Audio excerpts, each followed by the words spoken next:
D Morgan's law है, इसके ऊपर क्वेश्चन आ जाता है वेरीफाई डी मॉर्गन्स लॉ, ऐसे करके क्वेश्चन आ जाता है।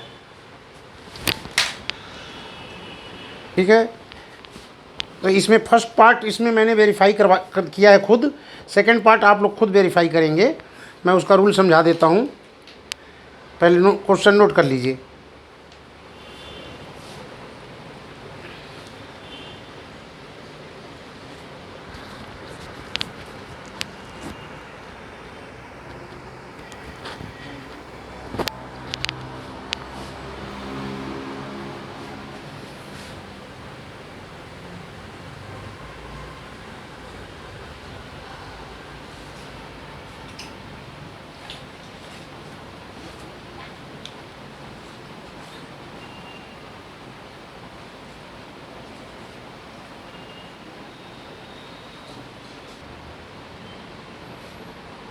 मॉर्गन्स लॉ के ये दो लॉ हैं जो आपको माइंड में याद करना है। इसको फार्मूला समझिए, लॉ समझिए, जो भी है। पहला है ए यूनियन बी और उसके ऊपर डैश है, डैश को बोलते हैं कंप्लीमेंट, आपको पहले बता रखा है। डैश मीन्स उसको यूनिवर्सल सेट यू में से माइनस किया जाता है, जो सबसे बड़ा सेट है जो भी आपको गिवन रहेगा उसमें से माइनस करते हैं। डैश का ये मतलब है, dash means anything written in the bracket must be subtracted from the U. तो पहला लॉ था इनका A union B dash equal to intersection आ जाता है यहाँ पे formula, A dash intersection B dash. अब ये क्वेश्चन मैंने दे रखा है कि if A equal to 1 2 B C, B equal to 1 3 C D, verify de Morgan's law if U equal to this, ऐसे ये क्वेश्चन दे दिया। अब इसमें सबसे पहले डी मॉर्गन्स लॉ का फॉर्मूला आप लिखेंगे लेफ्ट हैंड साइड में क्या है, ए यूनियन बी डैश। अब ए यूनियन बी डैश का फॉर्मूला होता है U minus A union B, that means कि यू में से आपको ए यूनियन बी को माइनस करना है। किरण पाल आ गया समझ में ना? अब यू जो है आपका वो पूरा लिख लीजिए। तो यू क्या था, 1 2 3 4 ए बी सी डी। तो यहाँ मैंने लिख लिया पहले, नहीं अभी नहीं लिखा, अभी यू को बाद में लिखेंगे। यू माइनस पहले हमने ए और बी लिख लिया। ए कितना था तो 1 2 बी सी, उसके बाद यूनियन है ब्रैकेट के अंदर, यूनियन लगा दिया। फिर बी है तो 1 3 सी डी, बी की वैल्यू लिख दिया। अब ये इन दोनों सेट में जो यूनियन वाले हैं, इन दोनों में हम इनका यूनियन लिखेंगे। यूनियन लिखने का तरीका बता रखा है आपको कि क्या करेंगे, सबसे पहले जो दोनों में कॉमन है वो लिख लीजिए और बाकी जो बचा है वो सारा लिख लिया जाता है। तो दैट मीन्स इन दोनों में जो कॉमन था आपका पहले मैंने वो लिख दिया, ठीक है, और जो बच गया वो सारा लिख दिया। तो मीन्स ये आ गया 1 2 3 बी सी डी। माइनस करना है इसको किस में से, यू में से, बड़े वाले सेट में से। अब हमने वो बड़ा वाला सेट लिख लिया यू। यू हमारा 1 2 3 4 ए बी सी डी पूरा लिख लिया, उसमें से माइनस करना है। और क्या माइनस करना है, जो दोनों का कॉमन था ए यूनियन बी। तो अब इसमें से जब इसको माइनस करते हैं तो देख लेंगे जो बच गया वो लिख देना है आपको। तो यहाँ से 4 और ए बच जाएगा, तो 4 और ए हमने लिख दिया। तो ये लेफ्ट हैंड साइड की वैल्यू आ गया, A union B dash equal to 4 A. अब इसी तरह से इसी फॉर्मूले का राइट हैंड साइड लेंगे। तो राइट हैंड साइड में क्या है, ए डैश इंटरसेक्शन बी डैश, वो लिख दिया मैंने, ए डैश इंटरसेक्शन बी डैश। अब ए डैश को हम क्या लिख सकते हैं, यू माइनस ए, क्योंकि ये रूल है कि जब भी ऊपर डैश लगा है तो उसको यू में से माइनस करना है। तो ए डैश मतलब हो गया कि U minus A, B dash मतलब हो गया यू माइनस बी, और दोनों के बीच में साइन कौन सा है, तो इंटरसेक्शन का है, कॉमन वाला। अब उसके बाद ये यू लिख दिया मैंने पूरा बड़ा सा, माइनस ए लिख दिया 1 2 बी सी। फिर उसके बाद इंटरसेक्शन है तो इंटरसेक्शन लिख दिया, फिर यू लिख दिया पूरा, फिर माइनस बी लिख दिया। अब ये यू में से ए हमने माइनस कर दिया, तो यू में से ए वाले टर्म जब हट गए सारे तो बच गया सिर्फ 3 4 ए डी इंटरसेक्शन। इसी तरह से यू में से ये बी माइनस कर दिया, इसमें बच गया 2 4 ए बी। अब इन दोनों ब्रैकेट में आपको कॉमन देख लेना है कि दोनों में कॉमन क्या है। इंटरसेक्शन मतलब होता है कॉमन, तो 4 ए कॉमन था, तो that equal to L H S left hand side. और ये डी मॉर्गन्स का पहला लॉ वेरीफाई हो गया। आ गया समझ में ये क्वेश्चन? इस क्वेश्चन में कहीं किसी लाइन में अगर ना समझ में आ रहा हो तो बताइए।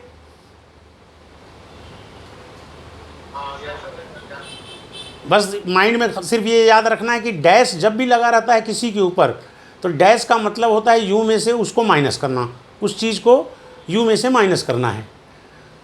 अब ये सेकंड पार्ट आप लोग खुद करिए वेरीफाई, जो दूसरा इनका फॉर्मूला है।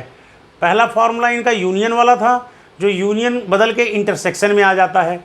सेकंड फॉर्मूला है डी मॉर्गन का कि इंटरसेक्शन लेते हैं और वो यूनियन में बदल जाता है। ये याद करने का तरीका है ऐसे कि union equal to intersection formula, intersection equal to union formula, ये फॉर्म बना रखा है उन्होंने। ठीक है, तो अब सेकंड पार्ट आप लोग करिए ट्राई खुद, और मैं भी वैसे बोर्ड पे कर दे रहा हूँ, लेकिन पहले आप खुद ट्राई करिए। इसमें क्या है, ए इंटरसेक्शन बी, तो सबसे पहले ए और बी अलग से रफ में निकाल लीजिए। अगर दिक्कत लग रही तो पहले अलग से रफ में निकाल लीजिए कि ए इंटरसेक्शन बी क्या आएगा, और जब ए इंटरसेक्शन बी की वैल्यू निकल गया उसको यू में से माइनस कर दीजिए। डैश का मतलब कि यू में से माइनस करना है। आया समझ में? हाँ, तो इसको ज़रा ट्राई करिए आप लोग तुरंत। वैसे मैं साइड में इसको सेकंड पार्ट इसका मैं कर दे रहा हूँ वेरीफाई।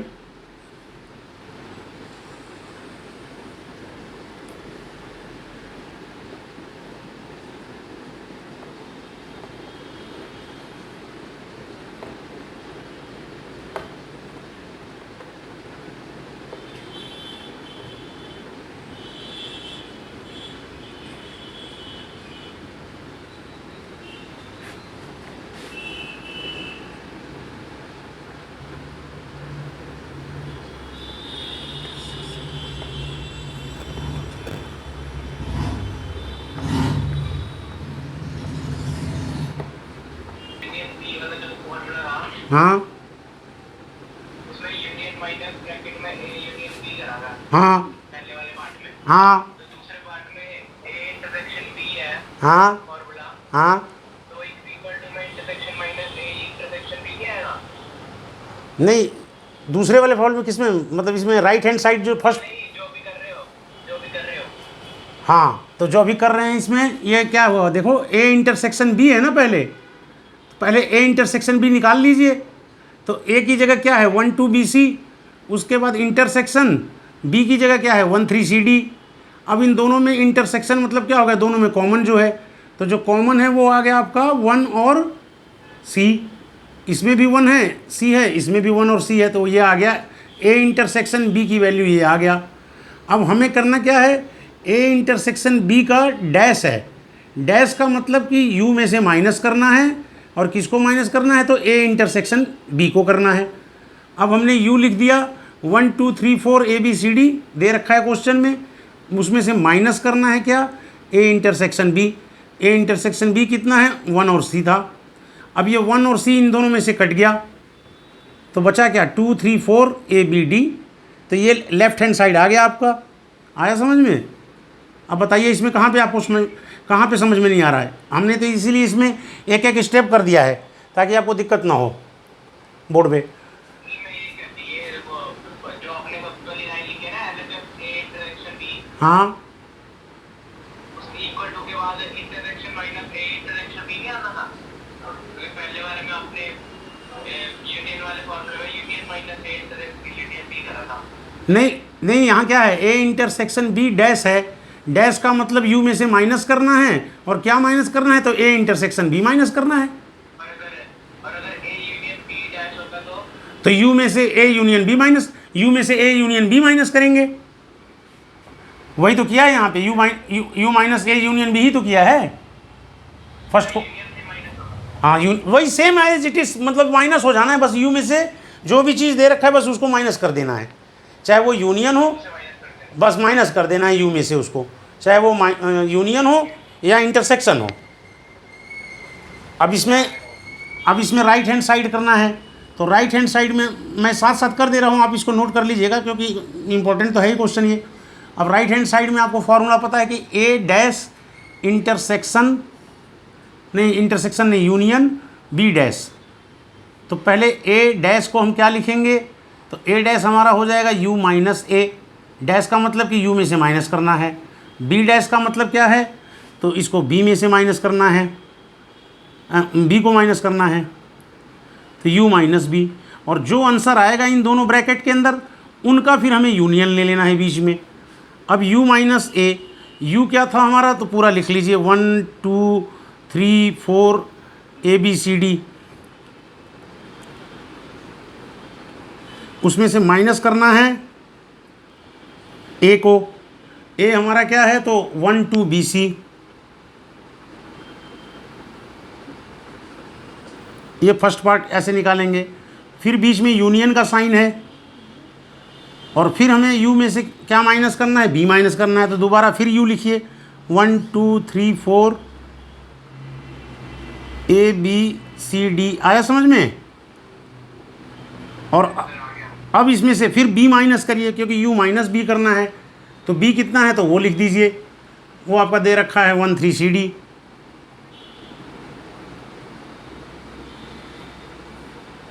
अब यहाँ से आपने देखा सॉल्व करके, तो यहाँ जब माइनस करेंगे तो इस ब्रैकेट में आंसर क्या बच जाएगा, तो 1 2 BC ये कट गया, तो बच क्या गया 3 4 AD।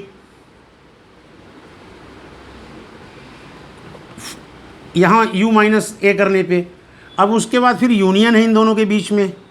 अब u माइनस बी करके देखेंगे, यहाँ जब सॉल्व करेंगे तो क्या होगा, 1 3 CD कट गया, तो बच गया 2 4 AB।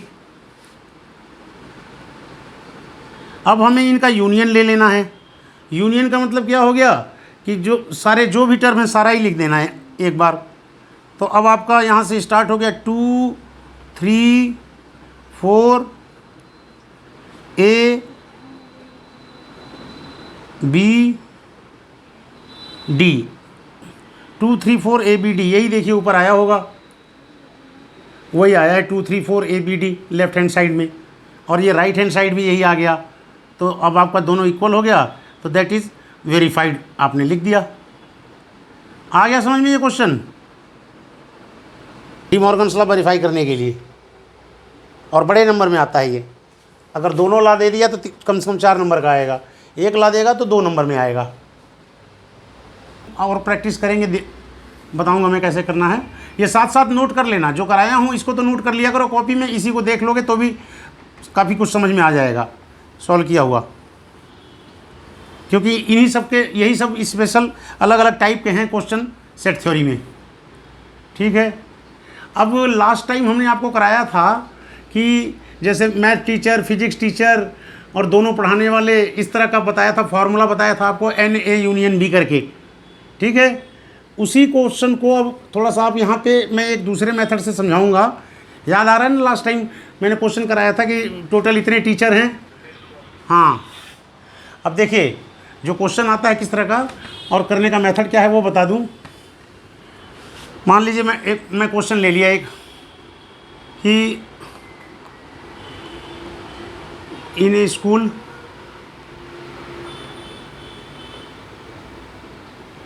स्कूल 50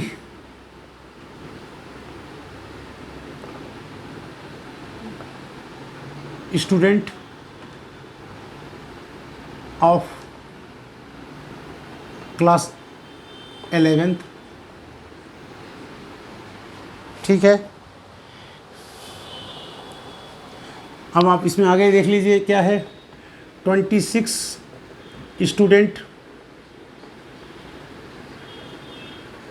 ये लिख लीजिएगा question, in commerce 26 student take math subject and 32 take bio,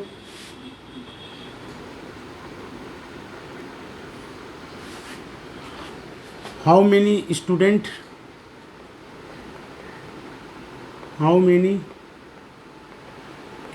take both math and bio, how many student take math and bio both। एकदम सिंपल क्वेश्चन है, आ रहा समझ में। ये इस टाइप का क्वेश्चन आपको कराया था। हाँ, कि अब हाँ, तो अब देखिए इसमें समझिए कैसे करना है। इसका 2 मेथड है। एक मेथड तो हमने लास्ट टाइम आपको समझा दिया था, वो दोबारा फिर यहाँ समझा रहा हूँ। आंसर फर्स्ट मेथड, तो फर्स्ट मेथड इसका था, डायरेक्ट फार्मूले से आप लिखेंगे कि जैसे एन एम, मैथ के लिए हमने एम ले लिया, तो एन एम की वैल्यू कितना है, मतलब मैथ सब्जेक्ट कितने बच्चे ले रहे हैं, एन एम कितना हो गया 26 है, देखने से क्लियर है कि 26 ले रहे हैं। इसी तरह से एन बी कितना हो गया, मतलब बायो वाले 32। अच्छा, दोनों का पूछ रहा है कि कितने हैं, तो दोनों जो ले रखा था मतलब इंटरसेक्शन देखना है, N M intersection B. Intersection का मतलब हो गया कि मैथ एंड बायो। इंटरसेक्शन का रूल है, इंटरसेक्शन का जो इंग्लिश में मीनिंग है वो होता है एंड, और यूनियन का मतलब होता है और। जैसे हम बोलें A union B, that means वो ए और बी होता है। और अगर हम बोलें A intersection B, means A and B दोनों में होगा। ठीक है, तो अब ये डाटा आपको नहीं पता है, निकालना है मैथ और बायो वाला। टोटल कितने हैं तो वो आपको पता है, और टोटल जो होता है वो एम यूनियन बी हो जाएगा। तो दैट इज़ आपका दे रखा है 50। इस क्वेश्चन का आंसर निकालिए फटाफट तुरंत आप लोग फर्स्ट मेथड से। बस फार्मूले में वैल्यू पुट कर देना है।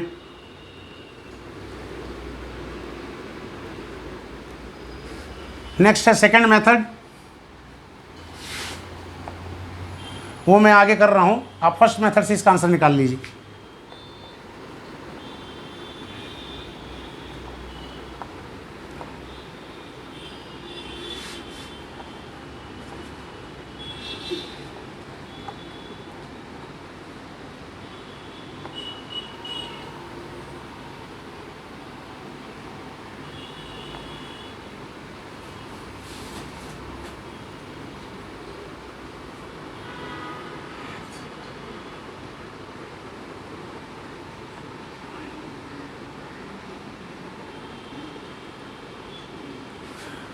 फर्स्ट मेथड से आंसर निकल गया, कितना आया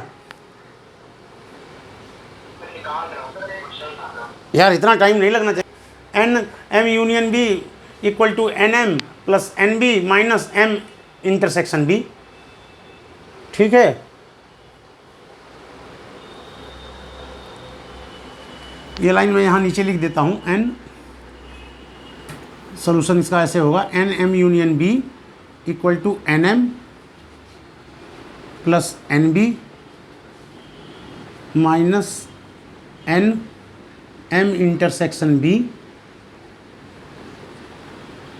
एन एम यूनियन बी की वैल्यू है 50, एन एम की वैल्यू 26, बायो वाला 32 वैल्यू, ये निकालना है आंसर इंटरसेक्शन।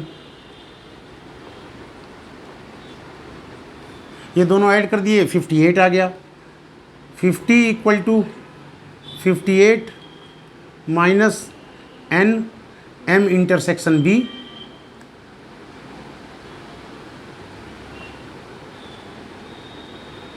अब एन एम इंटरसेक्शन बी की वैल्यू यहाँ से निकाल लीजिए सीधा डायरेक्ट 58 में से माइनस करके।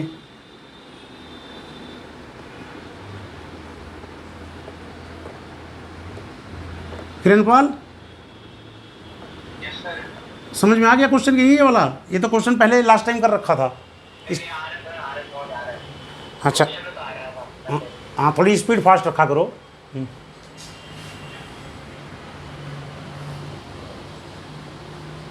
क्योंकि मेरा क्लास मैं पहले बता दूं 45 मिनट तक मैं फिनिश कर देता हूं, उतने में ही बहुत करा देता हूं मैं।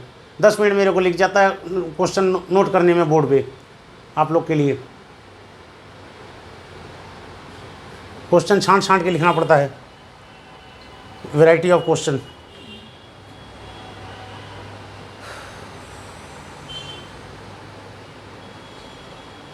चलिए अब सेकंड मेथड स्टार्ट कर रहा हूं मैं, हो गया? हाँ देखिए, अब सेकंड मेथड ये है, इस मेथड को बोलते हैं वेन डायग्राम मेथड। इसी सेम क्वेश्चन को अब हम दूसरे मेथड से करेंगे। सपोज ये फार्मूला आप नहीं लगाएंगे, फार्मूला आप भूल गए, आपको याद नहीं आ रहा है कि क्या था फार्मूला, तो बेटर ये है कि ऐसे क्वेश्चन को फिर इस मेथड से भी आप कर सकते हैं। अब यहाँ देखिए वेन डायग्राम मेथड में क्या है, ये एक सर्कल है, ये पूरा सर्कल जो है बोर्ड पे देखते रहिए, मैथ के बच्चों को, स्टूडेंट को रिप्रेजेंट कर रहा है।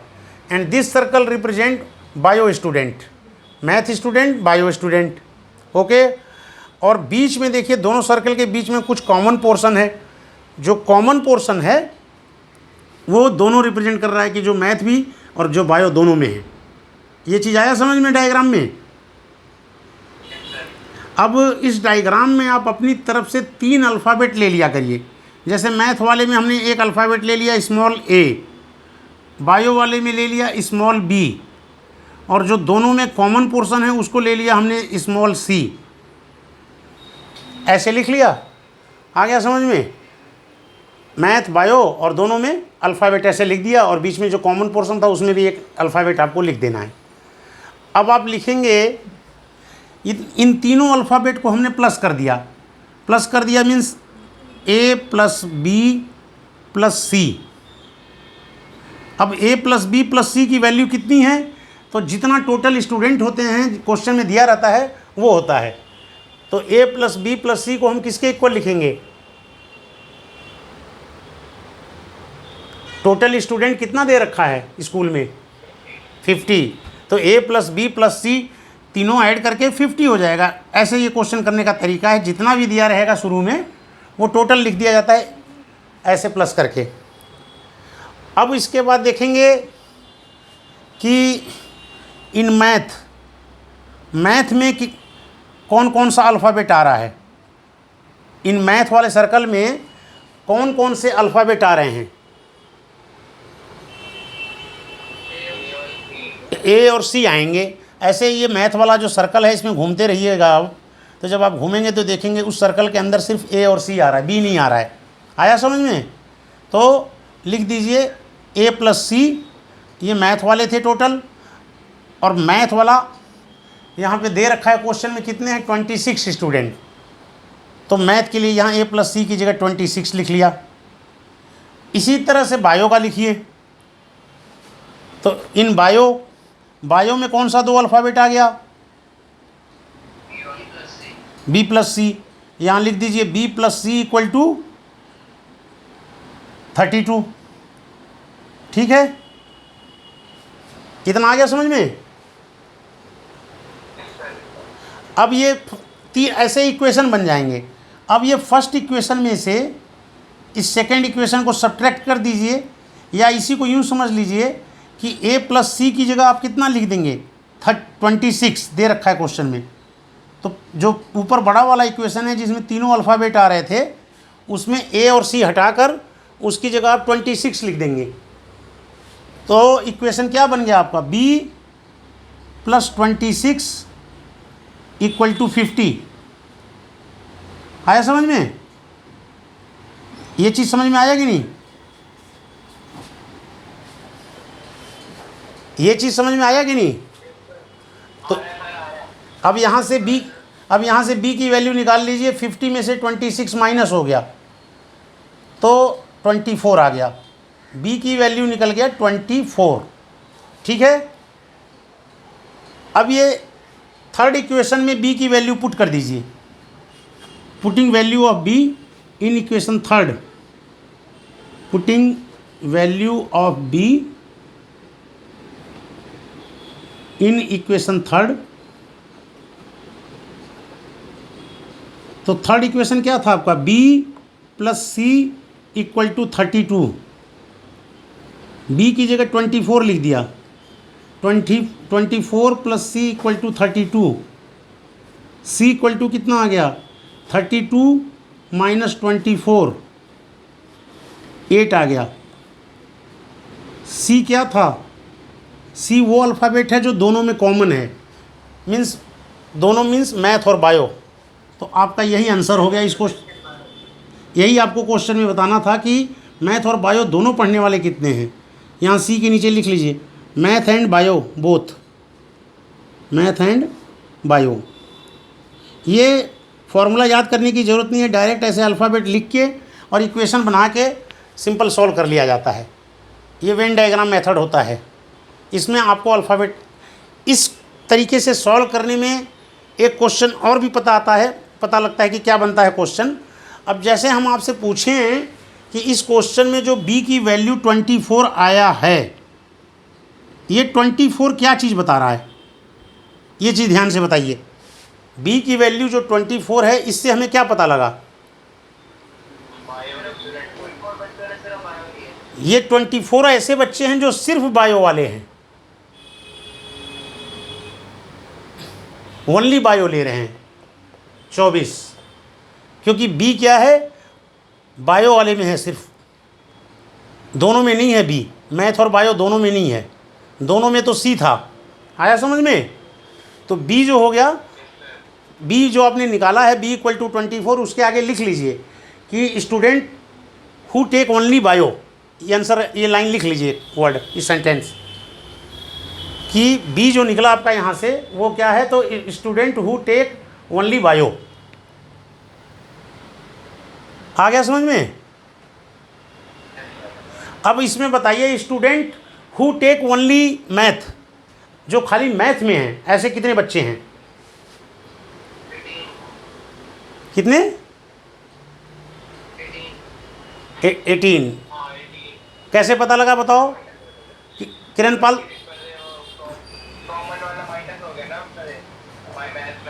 मैं, हाँ तो ये देख लीजिए, ए प्लस सी कितना था? 26 था। इसमें सी की जगह आपने 8 लिख दिया, इस 8 को ले जाके इधर माइनस कर दिए, 26 में से 8 माइनस हो गया, ओनली ए आ गया, और ओनली ए क्या था? वो मैथ का था। ऐसे पता लग जाता है इक्वेशन से। तो ये वेन डायग्राम मेथड से ऐसे करना था। अब हमें जो क्वेश्चन करना है वेन डायग्राम मेथड से ही हम 3 सर्कल वाला करेंगे, जिसमें 3 दिया रहता है आपका, जैसे 3 अलग अलग वैरायटी के स्पोर्ट्स हैं खेलने वाले। वैसे ज़्यादातर आपका जो आएगा वो 2 वाला तो ज़रूर आएगा, 3 वाले भी दे सकते हैं, कम है आपके में सिलेबस में, मतलब क्वेश्चन कम देता है।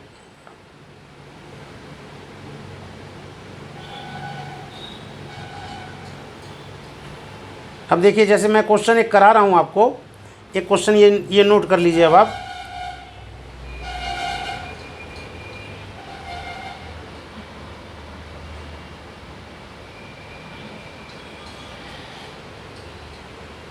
हाँ, नेक्स्ट क्वेश्चन अब आप नोट कर लीजिए, मैं अगला कराने जा रहा हूँ। ये समझ में आ गया ना? इसको मिटा देता हूँ वेन डायग्राम वाला, ठीक है?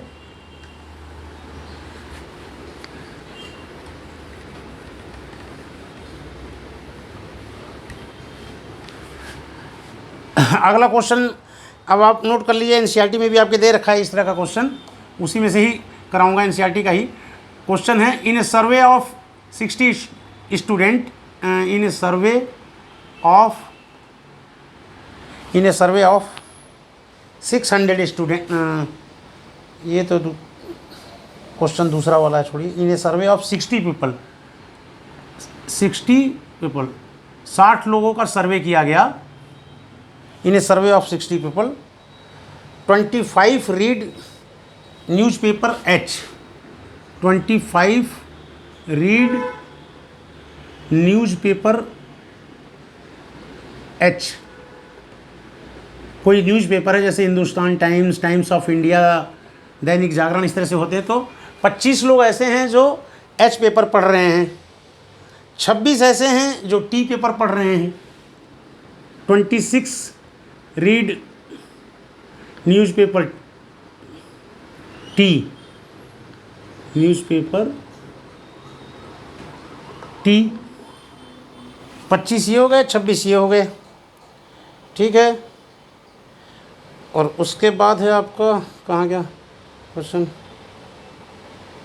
11 रीड दिस, अगेन फिर है आपका 26 रीड न्यूज़पेपर आई, 26 रीड, 3 वाले आ गए ना ये, HTI, रीड न्यूज़पेपर आई।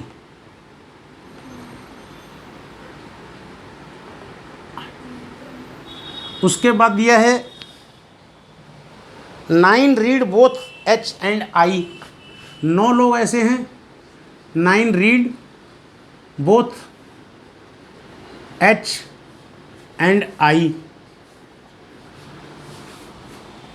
क्वेश्चन साथ साथ लिखते रहिएगा। 11 read both H and T, 11 read both H and T।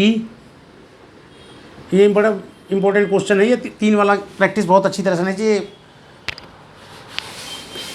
8 read both T and I. 8 read both T and I.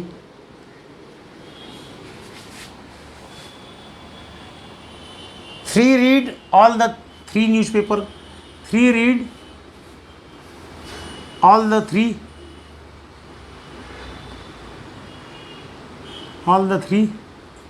newspaper.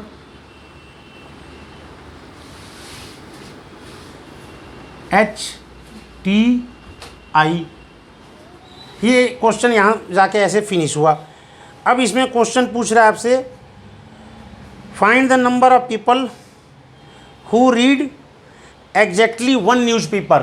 First part आप ये करिए, फाइंड, मैं कराऊंगा, फाइंड नंबर ऑफ पीपल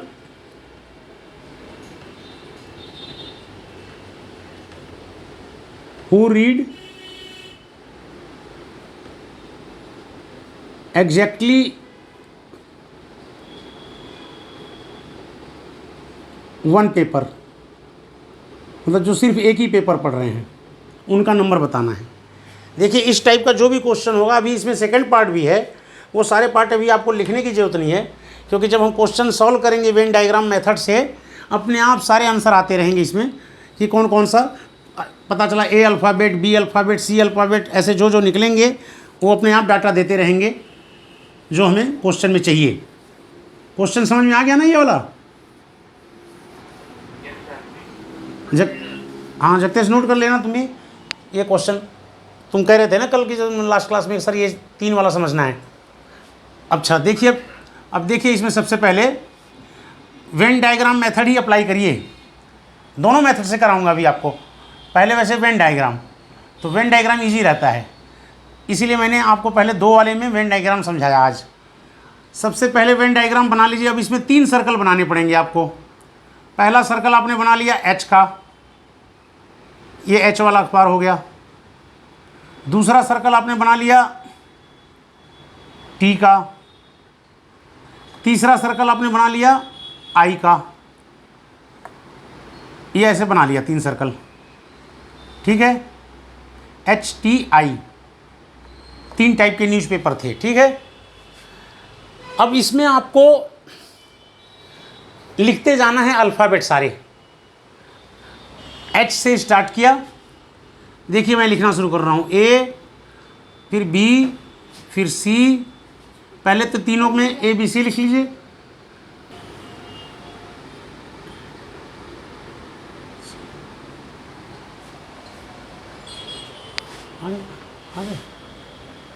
ये ऐसे मैंने सारा अल्फ़ाबेट लिख दिया इसमें,